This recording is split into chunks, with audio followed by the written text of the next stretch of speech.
자, 오늘 사랑하라 이런 제목으로 함께 말씀을 나누도록 하겠습니다. 우리가 지난 6일 동안 함께 살펴본 말씀들은 어떤 내용이냐 하면 이런 거죠. 믿음에 대한 내용입니다. 근데 이 믿음의 정의가 무엇이냐, 하나님을 믿는 것인데 조금 다르게 정의를 한 거죠.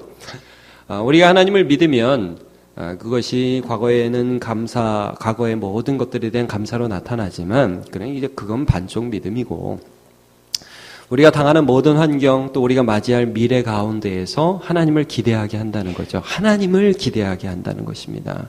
그래서 믿음은 역사에서 앞으로 어떤 환란이 있고 또 어떤 일들이 있고 내가 닥칠 모든 일들을 생각하면서 그 하나님을 기대하게 돼요. 그래서 여러분, 아침에 기도하실 때 또는 우리가 주일에 기도할 때 그 일주일 살아갈 삶들을, 또 그날 살아갈 삶들을 쭉 생각하면서 하나님 이거 하나하나를 주님께 맡겨드립니다. 주님이 일해 주시옵소서라고 여러분 기도하게 되시죠? 그 믿음입니다. 하나님을 바라보는 것이지요. 그래서 항상 이 믿음이라는 것은 미래를 향하게 되고 미래의 내 삶에 역사하실 하나님을 기대하게 한다, 이 말씀입니다. 그런데 그 믿음이 이제 내가 난 역시 믿음이 좋아 이런 게 아니라 믿음은 하나님의 선물이다 하는 것을 말씀을 나누었고요. 또 이제 굉장히 중요한 게 뭐냐면, 여러분의 삶에서 앞으로 하나님의 은혜를 경험하게 되실 겁니다. 하나님이 우리와 함께 하시는 것들을 경험하게 되실 겁니다. 근데 그때 그 이유가 무엇이냐? 믿음이란 말이에요. 내가 바라보았던 그 하나님, 그러니까 하나님이 내가 믿음으로 산 것을 이유와 근거를 삼아 주셔서 그걸 토대로 해서 나중에 은혜를 주신단 말이에요. 그래서 여러분, 오늘 우리가 별의별 어려움이 막 닥치고, 우리가 아까 찬양했지만 오직 의인은 믿음으로 말미암아 살리라라고 했지만은 아니죠. 그렇게 찬양했는데, 내가 믿음으로 산 것이요, 너무 힘들고 어려운 상황에서 도저히 그렇게 할 수 없는데 하나님이 그렇게 하게 해주시는 믿음 때문에 그렇게 살아서요, 그것 때문에 은혜를 받게 된단 말이에요. 이 은혜의 이유가 되는 것입니다. 그러므로 여러분, 오늘 우리가 살아갈 때 우리가 이 세상 사람들처럼 살아가도 은혜 받는다? 아닙니다, 여러분. 하나님이 주신 믿음으로 살아갈 때 우리의 삶에 은혜가 임하는 것입니다. 그 은혜는 하나님이 주시는 것이고요. 그 은혜는 우리가 하나님께 받을 만족을 소망하게 돼요. 그래서 여러분, 우리가 이 세상에서 세상 사람도 어떻게 보면 열심히 삽니다. 요즘 얼마나 사람들이 열심히 삽니까? 잠 안 자고 공부하고 대단하게 삽니다. 그러나 바라보는 것 자체가 달라요. 우리는 하나님으로부터 오는 만족을 바라요.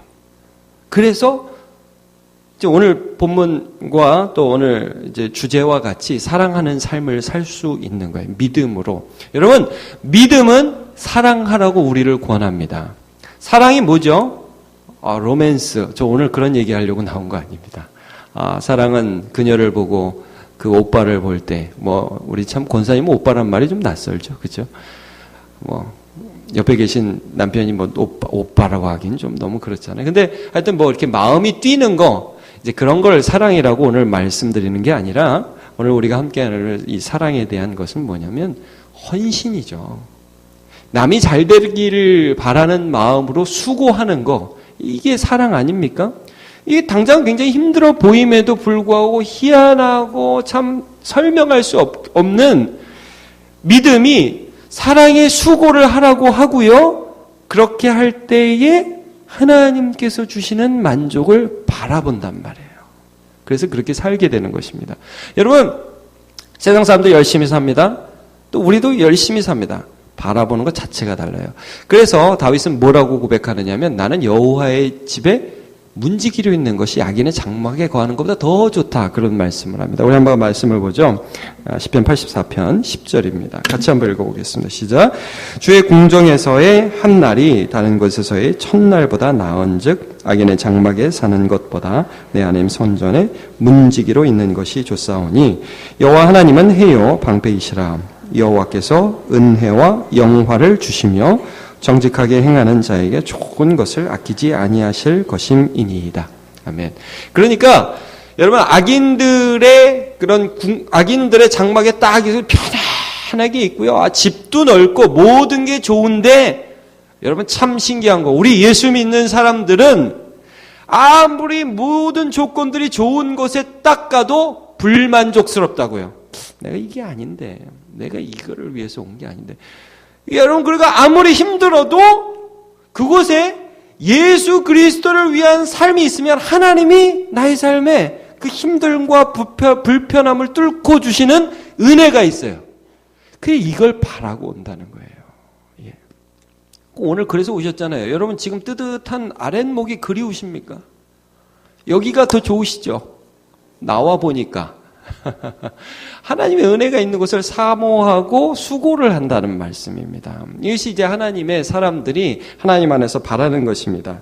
자, 예수님께서 전도하실 때도 그런 것들을 경험하셨어요. 사실 전도하고 사람들에게 그 복음을 증거한다는 게 어려운 일이잖아요. 우리가 이틀 전에 살펴봤지만 수가성 여인에게 말씀을 전하셨습니다. 그 여인이 그리스도를 만나고 너무너무 좋아하면서 물동에 버려놓고 막 자기 동네에 가가지고 내가 그리스도를 만났다 외치는 걸 예수님 보셨어요. 제자들이 먹을 거를 구하러 갔다가 예수님께 돌아왔습니다. 예수님이 이거 좀 드시죠. 그러니까 나에게는 양식이 있다.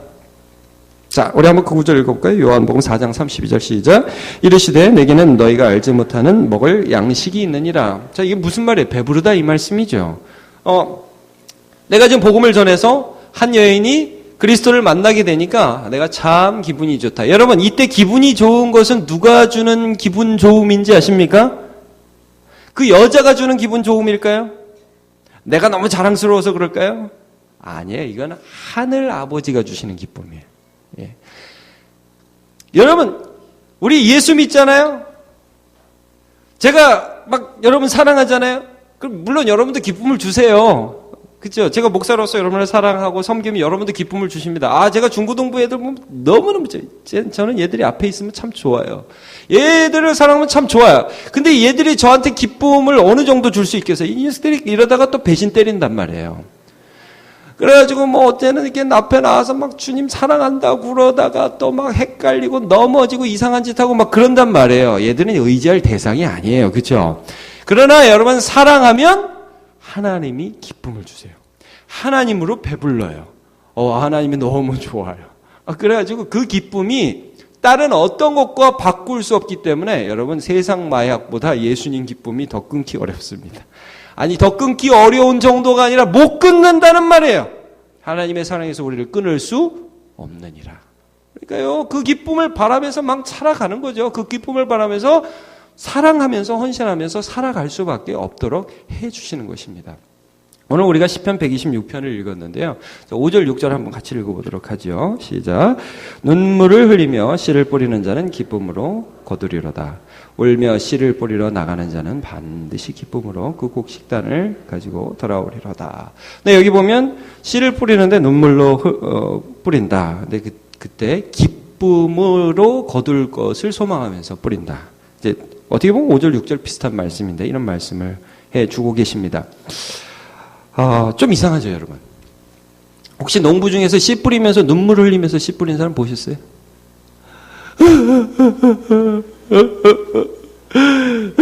이런 사람 보셨어요, 여러분? 저는 못 봤어요, 여태까지. 씨 뿌리면서 다 그냥, 잘 되라. 이러면서 뿌리지. 이런 사람 본 적이 없어요. 근데 여러분, 이게 무슨 배경이냐면, 이건 이제, 배경이 있어요. 1절부터 3절까지가 뭐냐면, 포로에서 귀환한 이스라엘 백성, 바벨론에 끌려갔다가, 70년 만에 귀환한 이스라엘 포로 공동체가 하나님을 너무너무 찬양했던 그런 배경이 있어요. 제가 좀 천천히 설명할게요. 왜 울면서 씨를 뿌렸냐 하면, 씨를 뿌리는데 도저히 거둘 수 없는 상황에서 씨를 뿌리는 거예요. 이건 지금. 이게 수고를 하는데 내 수고가 열매를 도저히 내 인간적인 생각으로는 열매를 거둘 수 없는 상황에서 씨를 뿌리는 거예요. 제가 읽으면서 설명할게요. 1절부터 3절을 한번 읽어볼게요. 시작. 여호와께서 시온의 포로를 돌려보내실 때 우리는 꿈꾸는 것 같다도다. 그때 우리 입에는 웃음이 가득하고 우리 혀에는 찬양이 쳤어도다. 그때 문 나라 가운데에서 말하기를 여호와께서 그들을 위하여 큰 일을 행하셨다 하였도다. 여호와께서 우리를 위하여 큰 일을 행하셨으니 우리는 기쁘도다. 네. 자, 옛날에 이런 일들을 내가 경험했다. 하나님이 우리를 바벨론의 포로로 끌려가면서요, 제국이 바뀌었단 말이에요. 바벨론에서 페르시아로. 근데 그렇게 바뀐 그 나라 왕 고레스가 우리를 포로에서 귀환을 시켜주셨어요. 말하자면 일본에 우리나라가 뭐 많은 사람들이 끌려갔는데 일본이라는 나라가 바뀌었어요. 일본이 무슨 뭐 다른 어떤 나라가 됐단 말이에요. 근데 그 나라 왕이 포로로 끌려갔던 민족을 다시 본국으로 귀환시키는 거예요. 이런 일은 세계 역사상 없는 거예요. 우리가 그때 돌아오면서 마치 꿈꾸는 것 같도다. 이런 일이 어떻게 있을 수 있지? 이렇게 왔다는 거예요. 정말 불가능한 일들이 일어났어요. 하나님 정말 살아계시네. 이러면서 우리가 왔어요. 근데 이들이 어떤 불가능에 또 직면해 있느냐면, 여러분, 이스라엘 백성들은 포로로 끌려갔다 다 한 번에 온 게 아닙니다. 일부는 왔고요. 아직은 남아 있었단 말이에요. 그래서 여러분 4절을 한번 같이 읽어보겠습니다. 시작. 여호와여 우리의 포로를 남방 시내들 같이 돌려보내소서. 남방의 시내들이 비가 많이 오면 철철철 넘치면서 막 흘러가는 것처럼 하나님 아직도 저 땅에 남아있는 포로들, 우리 동족들이 있는데 그들을 좀 그 시내가 막 철철철철 넘쳐가지고 흘러오는 것처럼 이 땅에 들어오게 해주시옵소서. 여러분, 이게 자기들도 기도하면서 말도 안 되는 기도라는 생각이 들어요. 아니, 우리가 온 곳까지는 기적인데 어떻게 그 사람들까지 돌아올 수 있느냐. 여러분 혹시 기도하면서 이런 기도 해보셨습니까? 이게 기도를 해도 안 될 것 같은 기도. 하나님 살아계셔서 여태까지 내가 살아온 건 감사하고 참 기적적이긴 하지만 앞으로 하나님이 베풀어 주실 은혜를 바라기에는 현실이 너무너무 어두워서 기도를 하면서도 눈물밖에 안 나는 거예요. 눈물밖에. 하나님 좀 도와주시고 우리 아들도 은혜를 받게 해 주옵소서. 근데 제가 아무리 객관적으로 생각해도 우리 아들은 안 됩니다. 그런 생각이 들 때가 있잖아요. 여러분, 우리가 헌신하고 봉사하고 사랑하면서 무슨 생각이 듭니까? 하나님, 내가 이렇게 아무리 사랑해도 아무리 내가 헌신해도 안 될 것 같습니다. 하나님, 눈물밖에 안 납니다. 라고 헌신할 때가 있죠. 근데 이 사람들이 지금 무엇을 고민할까요? 이 5절, 6절을 고백하는 믿음의 사람들이 무슨 고백을 자기한테 하면서 하는 거예요? 못 돌아올 것 같지. 포로 다시 한번 돌아오는 건 불가능할 것 같지. 근데 하나님이 어떻게 해주셨어? 옛날에 우리에게 베풀어 주셨던 은혜가 있잖아. 내가 오늘 눈물로 기도하면 하나님은 이 믿음을 사용하여 주셔서 은혜를 베풀어 주실 것이다. 이놈아, 나 스스로에게 말하는 거야. 나 스스로에게. 네가 지금 눈물로 씨를 뿌리면 기쁨으로 하나님이 단을 거두실 것이다. 너는 씨를 뿌릴 때 눈물로 흘리고 씨를 뿌리고 단은 하나님이 거두게 해주신다. 이거 바라보는 거예요. 여러분, 그러므로 오늘 우리가 기도할 때 어떤 마음으로 기도해야 됩니까? 왜 우리가 오늘 안 될 것 같은 거, 말도 안 되는 것들을 하나님 앞에 하려면서 눈물로 기도해야 되느냐 말입니다. 하나님이 거두실 것들을 소망함으로 그래야 됩니다. 자녀를 위해서 기도하시기 축복합니다. 우리 어린 청소년들, 우리 초딩들, 여러분 기도하실 때, 우리 청년부 기도할 때 말도 안 되는 거, 그러나 하나님께서 원하시는 것을 위해서 눈물로 기도해야 돼요. 눈물로. 여러분, 요즘 누가 눈물로 기도해요? 요즘 누가 하나님이 보시기에 정말 하나님을 소망하면서 기도하느냐 말이에요. 인자가 올 때 믿음을 보겠느냐, 예수님이 그러셨는데 하나님이 찾고 계시다고요. 어떤 놈이 믿음으로 기도하냐. 어떤 놈은 아니겠죠. 하나님은 어떤 사람이, 어떤 내 자녀가 눈물로 기도하는가. 여러분, 하나님의 눈이 오늘 남문교회에 있는 줄로 믿습니다. 예, 여러분 보시는 거예요. 그리고 누가 나를 기대하는가? 누가 하나님을 바라보는가? 여러분, 전도 어떤 마음으로 해야 될까요? 아무리 뿌려도 안 될 때 있죠. 아무리 오라고 해도 이제 올 듯 말 듯 하가 배신하는 사람들이 있죠. 그래도 왜 해야 될까요? 하나님 바라보고 하는 겁니다. 제 제자 중에 한 명 고3 때 전도했어요. 고3인데 날마다 자기 친구 책상에다 성경 구절 하나씩 올려놨다. 얘가 감사하다고 말만 하고 끝까지 교회 안 오는 거예요. 근데 여러분 그 친구가 참 많이 힘들었어요. 여러분, 사랑이 힘들어요. 사랑하는 거 힘들어요. 사랑하는 거 비전 없습니다. 사랑하는 거 소망 없어요. 근데요, 그렇게 하고 나서 자기의 모든 노력이 끝나버렸을 때 대학 가서 교회 다니대요. 그 친구 지금도 신앙생활 잘합니다. 어떤 때는 그 친구가 저한테, 목사님, 걔가 저보다 훨씬 더 신앙생활 잘해요. 그럽니다. 하나님이 거두시는 거예요. 여러분, 봉사 어떤 마음으로 해야 될까요? 봉사, 사람들을 위한 헌신, 수고, 이 비전 없죠. 힘들어 보이죠. 저는 좀 그랬으면 좋겠어요. 저는 중고등부 애들도 봉사 많이 하기를 축복해요. 눈물로, 어려서부터. 그렇게 해서 하나님 앞에 내가 나를 드리고 어렵지만 하나님이 역사하시는 경험하는 거예요.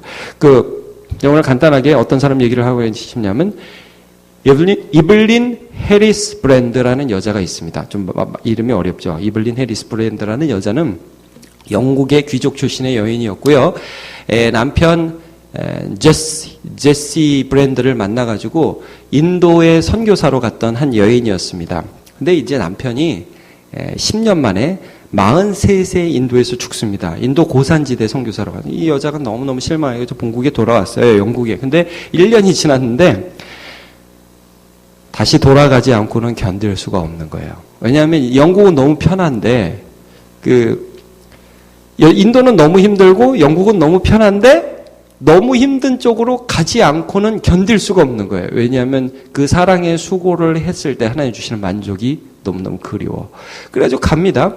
가가지고 이 사람이 무슨 사역을 하냐면 병든 자를 간호하고 농부를 가르치고 기니벌레라는 기생충 박멸 운동을 하고 고아 양육하고 정글을 개간하고 썩은 이빨 뽑아주는 사람이 없다는 거예요. 썩은 치아를 뽑아주고 학교를 세우고 복음을 전했습니다.